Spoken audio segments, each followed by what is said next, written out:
Hello friends, we are going to discuss demand schedule part 2. First thing is, what is demand schedule? Demand schedule refers to a table or schedule which shows other things remaining constant. The relation between price and quantity demanded of a commodity is of inverse nature at its different prices. मतलब एक table और schedule जिस वो क्या show करता है, other things remaining constant, बाकी सब चीज़ें कांस्टेंट है, रिलेशन शो करता है between price and quantity demanded of a commodity. ठीक है, और रिलेशन कैसा है, is of inverse nature, inverse relationship है at its different prices, right? So next is types of demand schedule. There are two types of demand schedule. First one is individual demand schedule and market demand schedule. First is individual demand schedule. What is that? An individual demand schedule shows various quantities of a commodity which an individual buys at different prices at a particular time. मतलब इसमें सिर्फ एक ही हम individual को ले रहे हैं. We are not considering all the consumer और all the buyers, we are just considering a one individual. ठीक है, and an individual demand schedule shows various quantities, मतलब अलग अलग क्वांटिटीज शो करता है किसी कमोडिटी की. ठीक है, जो एक इंडिविजुअल ले रहा है at different prices at a particular time पर ले रहा है.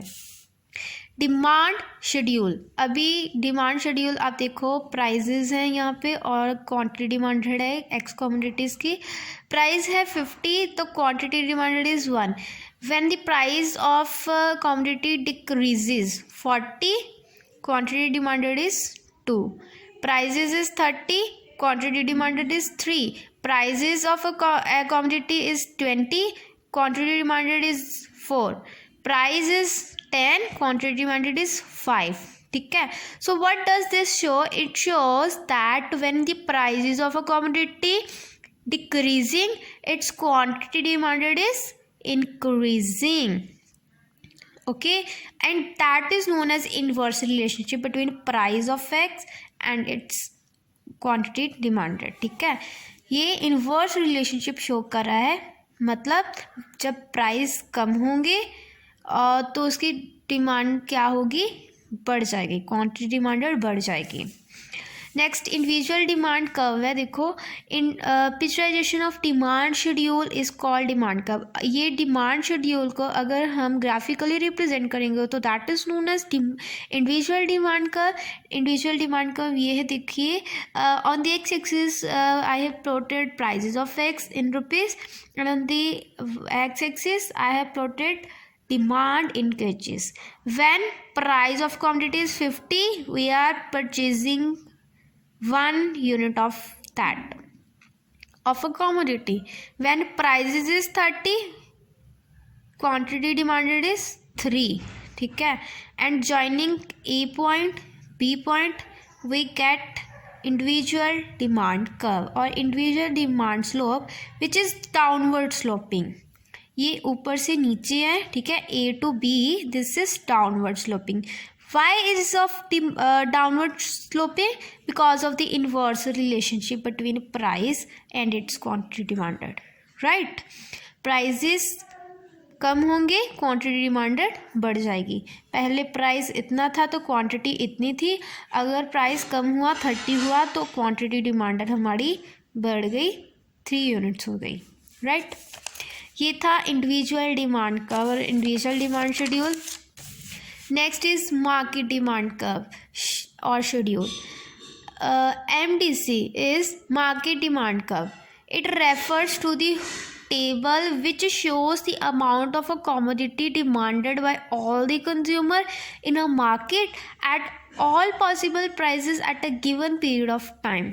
मतलब वो टेबल, ठीक है, जो शो करता है अमाउंट ऑफ अ कमोडिटी. ठीक है, डिमांड कौन करता है, ऑल द कंज्यूमर, सारे कंज्यूमर्स को अब हमने इसमें ले लिया. ठीक है, in a market at all possible prices. ठीक है, जो भी पॉसिबल प्राइजेस है उस पर सारे कंज्यूमर कितनी डिमांड कर रहे हैं. ठीक है, कितना वो ले रहे हैं, how much they are buying. ठीक है, at a given period of time.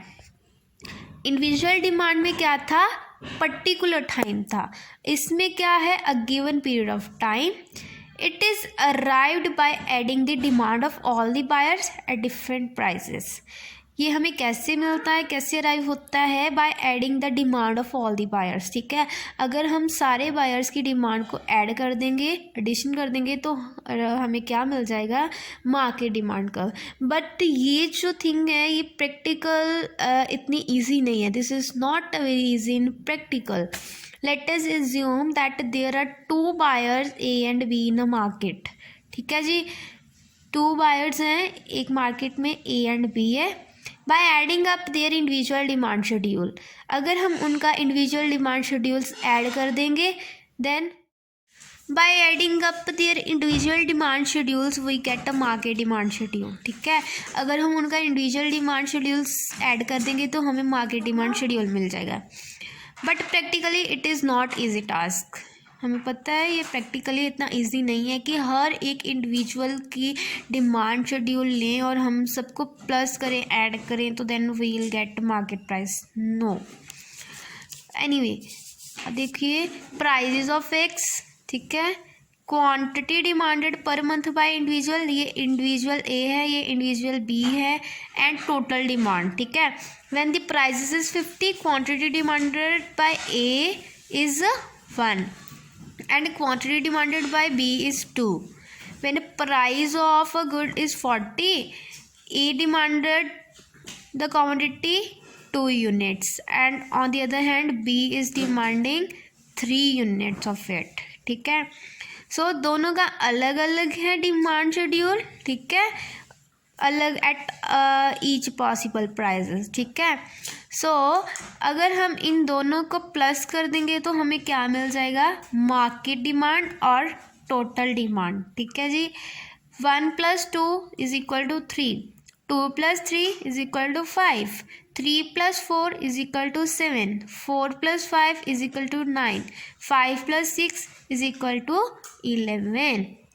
ये ए की डिमांड है, ये बी की डिमांड है, दोनों को प्लस किया तो टोटल डिमांड आ गई और मार्केट डिमांड बोल सकते हो. ठीक है, एट ईच पॉसिबल प्राइसेस. ठीक है, so this is the demand curve of A individual. ये जो ए है इसका डिमांड कर्व ये है, ये जो बी है इसका डिमांड कर्व ये है, और ये टोटल जो डिमांड आई हमारी उसका और मार्केट डिमांड है उसका कर्व ये है. अभी देखो यहाँ पर प्राइजेज हैं, यहाँ पर क्वांटिटी है. ठीक है, on the Y axis there is prices and on the X axis there is quantity in kgs. So when price of a good is 50, A is demanding 1 unit of it. Price is 50 and the buyer is buying 1 unit of it. ठीक है, this is the B point. And when the price of a commodity is 40, A is buying 2 unit of it, right? On the price 40, he is buying 2 units of it. And we have given the name F to this point. This is A, this is B. ठीक है, and by joining these points we will get a demand curve of A individual. ठीक है, इसे हम अगर join करेंगे इन points को तो हमें क्या मिल जाएगा, ए का डिमांड कर्व मिल जाएगा. Next move to the B's demand curve. ये बी है, देखो when prices is 50, he is demanding 2 unit of it. Prices is 50, he is buying 2 unit of it, right.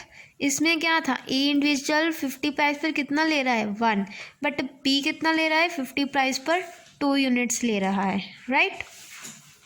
And on the 40 prices he is buying 3 units of it. 3 unit ले रहा है वो. ठीक है, इस पर वो ए वाला कितना ले रहा था, 40 प्राइस पर 2 units ले रहा था, बट बी वाला कितना ले रहा है, 3 units ले रहा है. And by joining these points, these both points, we will get a demand curve of B individual. ठीक है, इसको ज्वाइन करने से हमें क्या मिल जाएगा, हमारा बी का डिमांड कर्व मिल जाएगा. This is demand curve of A individual, this is demand curve of B individual, and by adding these two curves or these two schedules we will get total demand or market demand, and this is the curve of market demand. On the y-axis there is prices and on the x-axis there is quantity. ठीक है. So when price is 50, देखो price is 50, total demand is 3. when price 50, total demand is 3. ये 3 कैसे आया? इन दोनों को plus करके आया. ए की डिमांड को प्लस करके और बी की डिमांड को प्लस करके. 1 + 2 = 3. So when the price of a commodity is 50, its demand, market demand is 3. Price is 50, market demand is 3. When price of commodity is 40, its market demand is 5. 40 पर कितना है? 5 है. And by joining these points we will get a market demand curve, DD, market demand curve. ठीक है. So this is downward sloping. That is all known as market demand, right? So I hope ये आपको समझ आ गया होगा.